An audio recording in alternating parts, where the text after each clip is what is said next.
Welcome back to Behind the Scenes of 1970s Special Effects.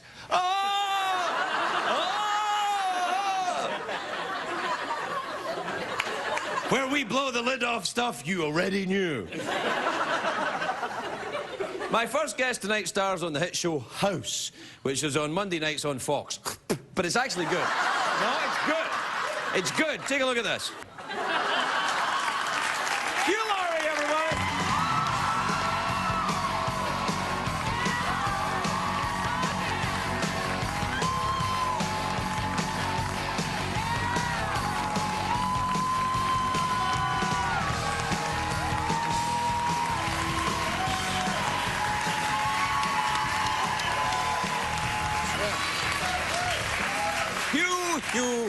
Hugh, welcome. How lovely to see you. TV's Craig Ferguson. TV's Craig Ferguson. None of your rubbish. No. Not radio's Craig Ferguson anymore. I've just seen down there, I'm sitting about a foot lower than you are. Yes, that's the way we do it here.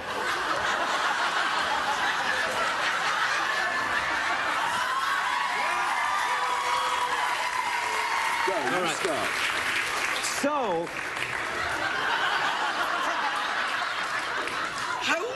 how are things going over at the house, you know... The house show. Yeah. You having a nice time with Fox, then? I know. The tales I could tell. Yeah. Me too. How, the tooth sealed up nicely, though. Yeah, you want to say that? That looks... I've had implants. I'm getting implants in there. Yeah. You ever had an implant in your mouth yet? I mean, you've been in LA some time now, really. I believe that's what pilots call target confusion. I had so many possible jokes, I just didn't know which one to go for. Well, that's right, yeah. No, I haven't. How uncomfortable are you? I'm fine, actually. Do you want to go back to the status quo? No, I don't, actually. No, I think I'm fine. We can if you all want. Right, then, yeah, all right.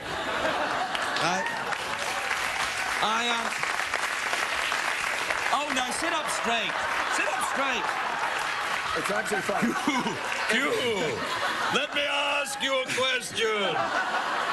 If it makes you feel more powerful, Craig, that's fine. I don't do this. This is the way it's set up. Yes, of course, a man comes in and sets it for you. All right. Look,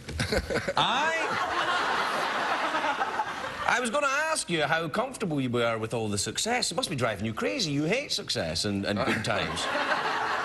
I'm a good old-fashioned Presbyterian. Yes, I'm very suspicious of success and you know, worldly pleasures. Are you having any worldly pleasures? I don't actually. As a matter of fact, no. I send them back. You know, you get free stuff actually if you're on TV. Apparently. Is that right? Yeah. Did you get that tie? Do you pay for it, or did they get it for free? I'm sitting up in the chair. You have a tie off. No, this is free. No, look at this. Is that a free tie? Actually, I never thought there was a tie that's slightly more effete than this one, but there you are. Yeah.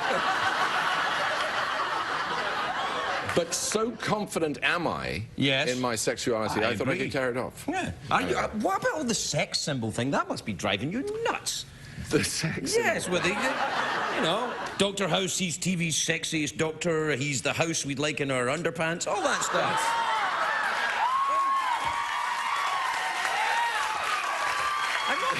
I'm not. No, you are a little bit. I am not making it up. It's all over the media. I believe I was voted TV's sexiest curmudgeon on a list of 2. Who's the other curmudgeon? I don't know who the other curmudgeon was. Andy Rooney. Yeah. And that's a lot of sex packed into one small little guy right there. But it was very close. We were neck and neck, but I did just squeak that one. No, now, you're avoiding the question rather expertly in a Presbyterian way, but... No, does it make you terribly uncomfortable, people thinking that you're very sexy? I can see that it does. Yeah, a little bit. Finally. No, it's ridiculous. It's ridiculous. It's absurd. It's a sexy... I think it's probably a sexy character because, you know, a sort of wounded... Well, first of all, he heals people. That's always... That's an attractive thing. That is sexy, that's true, yeah. And he's a sort of wounded, damaged creature who needs to be mended, and I think perhaps... Women like that. Women do like that. I gather. Well, what they do is they like, you know, women... This is what... I'll give you my expert advice on women, don't you worry. I've been divorced twice. I know what I'm talking about. So, I think women, when what they see is, like, they see a guy that's all in trouble and they think, well, I can fix him up. It's kind of like extreme home makeover, but a guy. Within the guy. Yes, yes. But you're not like that. You're perfectly confident and happy in real life and not damaged and so on. I'm not damaged at all. No, no, I just pretend to be damaged in order to see if I can make that work, and it doesn't actually work. No, it's all right. You got the family over now? Have they moved over? They're spending more time here, yes. Right. I'm still so... The show is a hit, well, Hugh. It's a hit show, for God's sake.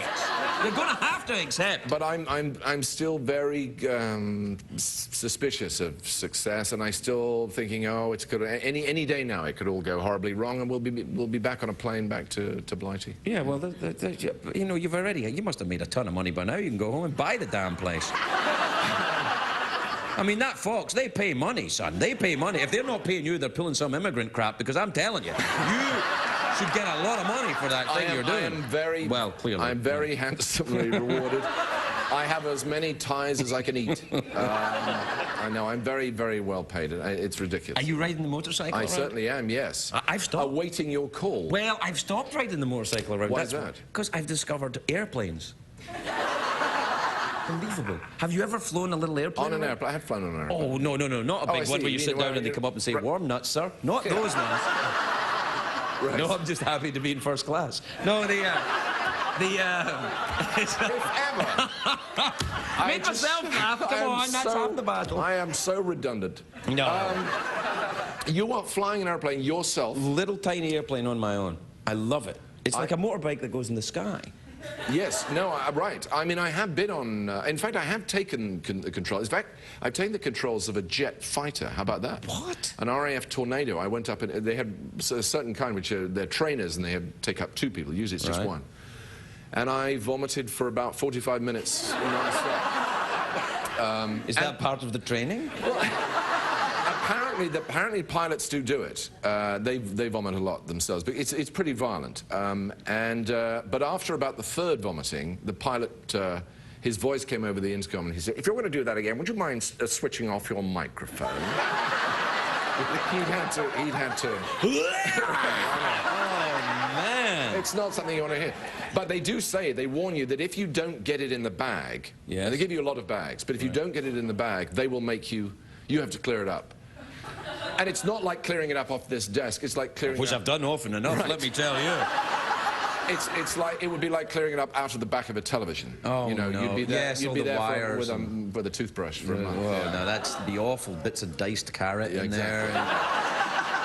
I haven't eaten carrot for months. And yet there it is. Right. It's always there. Yeah. I'd rather, like, I don't get vomity in. I get a bit farty sometimes when I'm flying. But other than that... Those little small cabins. Yeah, a little cabin. Well, you can open the window if Can you? Yes, if you're... Yeah, if you're flying slowly enough. I needed to know that. Well, just in case you know what, are you still riding the British bike, the Triumph? I am riding the Triumph, yes. Yeah. It's my feeble attempt to sort of fly the flag, you know. Yeah, it's a wonderful motorcycle. You had an Indian, didn't you? I still have the Indian. It's an American bike, yeah. It's all right. Yeah, it's nice. Yeah. It's American, not British, you know. No, obviously. But within its own terms, it's acceptable. Well, as long as you want to go in a straight line and not turn, it's a perfectly acceptable bike. Right. And the minute you want to go any of that carving up the canyons, you've got to get off and push it. No, you can't do that. Yeah. But I remember I saw you at the Emmy rehearsals because they rehearse the Emmys. Oh yeah. I saw you at the Emmy rehearsals, and you had turned up on your motorbike to the Emmy rehearsals. Yes. Do you remember that? You say that as if it's nutty. Well, because you really do ride the bike. It's not some kind of celebrity. And, you know, on Access Hollywood Next, Hugh Laurie really rides it. You really do. You move around on it and everything. Come rain or shine. Yeah. Although you don't get much rain here, so it's not much of a test of character in California. But in London, everything except snow. Have you ever been hurt? When I was 17, I came off quite badly, and I was in a wheelchair for a bit. Oh. But not since then, because you do it once and you think, ow. Yes. Was it your fault? Do that again. Was it your fault? It was. I was showing off to a girl. Yes. And I knew this girl, and I thought, I'm going to lay this bike. I'm going to go into this bed. I'm going to lay this bike down so low and she'll obviously want to marry me. Yes. It wasn't marry at all, was it? Here. It wasn't about marrying at all. You were 17. Marrying was the euphemism of choice for that. Yeah. Okay. Yeah. And it got away from me, and it slid down the road, and what happened to the bike? Yeah. And we didn't marry after all. Ah. And we didn't marry either. Well, that's even worse. Yeah. Yeah, that's terrible. But it was very, very painful. What about your kids? Are they on the motorcycles? And are you okay with that? They are. Yeah, they are, and it's a slightly scary thing. But then I realized, looking back, that it was a very scary thing for my parents. Yeah. When they saw me wobble off at the age of 16 on a motorcycle. But it's something that I've tried to make sure they get as much training as they possibly can, and they started off riding. They rode for years, actually, off, on grass. Right. And they fell. Which is more difficult than actually... It's very, very difficult, yes, but you learn an awful lot, and so, my middle son is now riding a bike every day. What about your daughter? Where is she? She's 14. She goes on the back of mine. Right. Not a motorcycle. But she'll start dating soon, I suppose, won't she? I'm sorry for saying that. That's a terrible... I'm sorry. Yes, well, she won't.